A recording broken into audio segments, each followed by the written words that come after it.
Racial diversity in children's books can be a delicate and tricky subject at times, which in turn leaves many of us children's authors with lots and lots of questions as to what we can and should do and what we ought not to. So I wanted to create a video for you on some of the do's and don'ts when it comes to writing racially diverse children's books. Hi there, I'm Eevi, an award-winning children's author and ghostwriter over on eevijones.com and the creator of Children's Book University. I create videos specifically for children's authors, so be sure to subscribe so you don't miss my weekly videos. I wanted to begin with a really quick but important side note here, saying that while there is so much beautiful racial and cultural diversity in our world, this particular video is meant to touch mainly on racial diversity. And while I'm sharing examples of this racial diversity, they are by no means exhaustive, but really just a tiny slither of what our world has to offer that I have included in order to help with the understanding of certain points that I am making in this video. Now, being half Vietnamese myself, it's just so wonderful to see how today's children's books are slowly but surely becoming more and more culturally and racially inclusive and diverse. I remember that when I was little and growing up in Germany, I was never quite able to identify with characters of a TV show or movies. There were no dolls that looked like me and no children's books and characters that looked quite like me. Nowadays, however, we see so many beautiful children's books that showcase cultural diversity, whether that's entire books that are dedicated to one specific ethnic or racial group, like Eyes That Kiss in the Corners by Joanna Ho, Hair Love by Matthew A. Cherry, and Where Are You From by Jamile Said Mendez, or books that are infused with racial diversity by showcasing a diverse group of characters like Kristen Bell and Benjamin Hart's book, The World Needs More Purple People. So with the increasing number of these types of books, I wanted to share a few do's and don'ts when it comes to writing our beautiful children's book, because I have received a number of questions regarding the proper etiquette, if you will. Now, it's important to note that while many hold a similar opinion to the one I am sharing in this video regarding how to go about racial diversity in children's books, others may have a different opinion. Not everyone might agree, and that's okay. It's a very delicate topic, and so we need to be mindful of one another in order to honor each other's beautiful differences. So the first do I wanted to share is this. Do include cultural and racial diversity in your children's book. This shows inclusiveness and creates a broader representation that so many more kids will be able to identify with. Because reading a book that has at least one character that looks like us or is similar to us will make the story so much more relatable. And so all this would mean is that if we have a number of different characters in our book, to make sure different racial groups are represented. My book, Sometimes It Rains, Recognizing and Honoring All My Feelings and Emotions, would be a great example here, where I try to include a broad set of characters. I just know that little me would have been so happy and excited to see a little Asian child in one of my children's books. This brings me to our first don't, and that's a really big one, and I include it here because I have been asked this more than once. Do not show racial diversity by simply changing the skin color of your book's characters.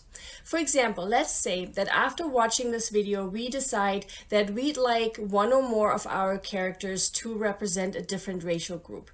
If these characters have been illustrated with not this racial group in mind, then we can just change the saturation of those characters' skin color. And again, the reason I'm mentioning this here is because I have been asked this very same question multiple times. The color of our skin is just one part that might indicate a different race, but there are so many other beautiful differences, such as our hair, our eyes, and our nose, for example. And so we want to make sure our illustrations showcase and capture all of that, because by including different races, we do so because we want to honor and respect them, right? We don't include them just to be able to check that box. Another big do and don't combo is this one right here. While we do want to show diversity by having different racial groups represented in our books, what we do not want to do is write about race or culture specific topics unless we are part of that racial group or cultural group. Now, what do I mean by that? The first two books I previously shared are two great race specific examples here. In Eyes That Kiss in the Corners by Joanna Ho, the author tells a story about learning to love and celebrate Asian-shaped eyes.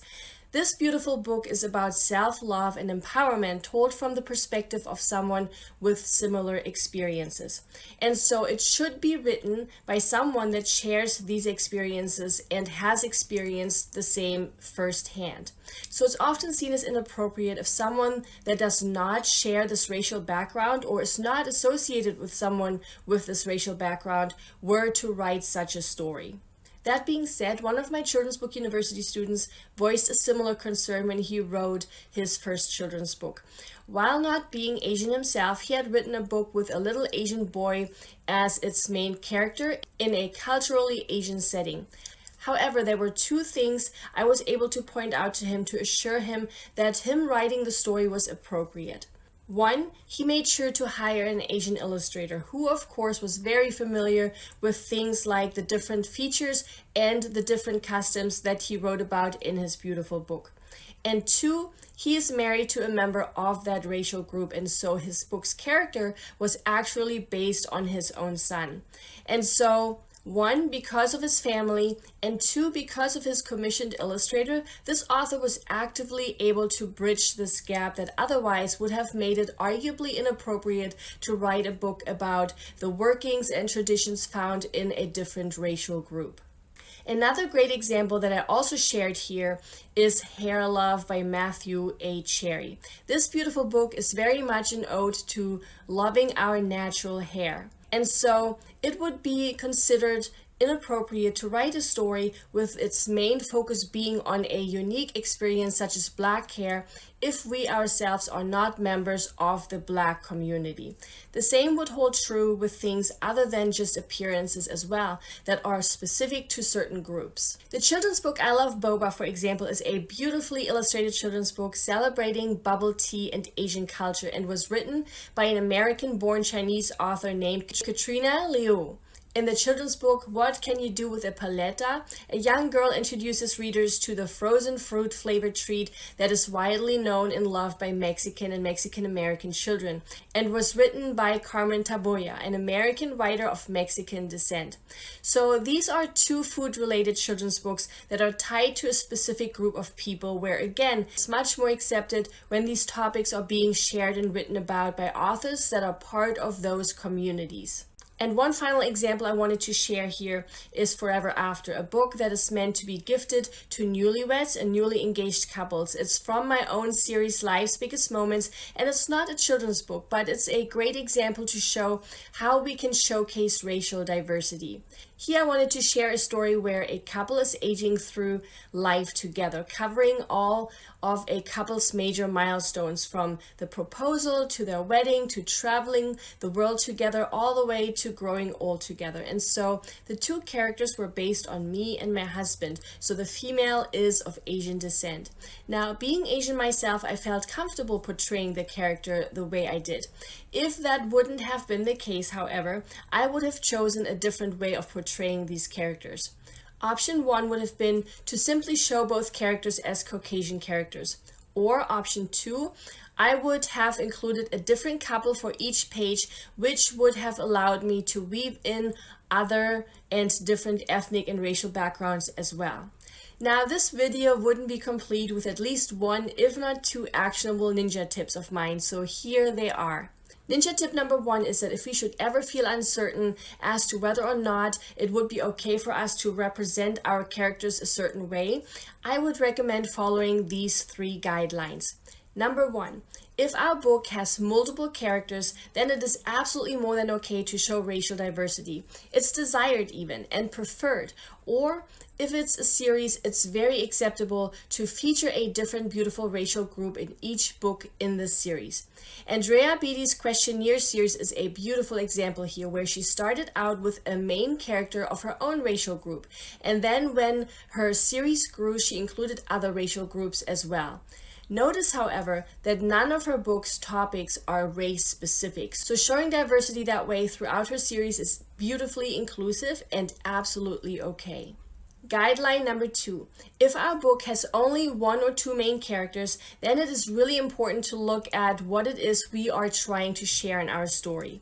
If it is anything specific to a racial group and we as authors are not part of this racial group or not part of that racial group's community, then we should stay away from writing the story, because in that case, it really wouldn't be our story to tell, right? Just like the book about the bubble tea or about a little girl's beautiful hair in the book Hair Love.